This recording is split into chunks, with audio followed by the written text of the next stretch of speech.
வேலை பார்த்திய கல்யாணம் ஆகிற பொண்ணு ஆளுதான் தெரியுமா? என்ன சொல்றீங்க? அதான் பொண்ணை எப்படி தூக்கலாம்னு பிளான் போட்டுட்டு இருக்கோம். ஏதோ பொண்ணு பாத்தீங்களா? என்னடா பேக்கரியில் உள்ள பண்ண தூக்கணும் சொல்ற? அடே அப்புறம் செஞ்சிக்கலாம். பெரிய 4 பசங்க வேலைக்கு வரும்னு சொல்லும் போது அன்னைக்கே யோசிச்சிருக்கணும்டா. அதுக்கு நீங்க தான் ஹெல்ப் பண்ணணும். அன்னைக்கே சோசியக்காரன் சொன்னான்டா, நீ போற சீரியல் செட்டோட சேர்த்து நீ சேர்ற செட்டு உன் வாழ்க்கையை எங்கேயோ கொண்டு போயிரும். நான் எப்படிடா? ஏன்னா நீ ஒருத்த மட்டும்தான் இந்த மண்டபத்திலே எங்க வேணா போற ஒரே ஆள். என்ன பண்றது? தூக்கிட்டு வர்றேன் பழகின பழகத்துக்கு. டேய் அந்த சீரியல் செட்டெல்லாம் கழட்டி வைக்கடா.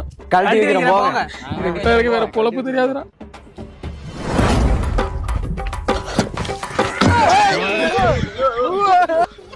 என்னடா பொண்ணுக்கு மூஞ்சல முடியா இருக்கு.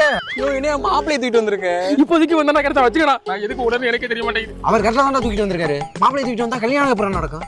டேய் அப்ப எவனையா கூட்டு தாலிக்கிட்ட வச்சிருவான்டா. டேய் நீங்கடா ப்ரோ. அந்த எவனையும் நானா இருக்க கூடாது.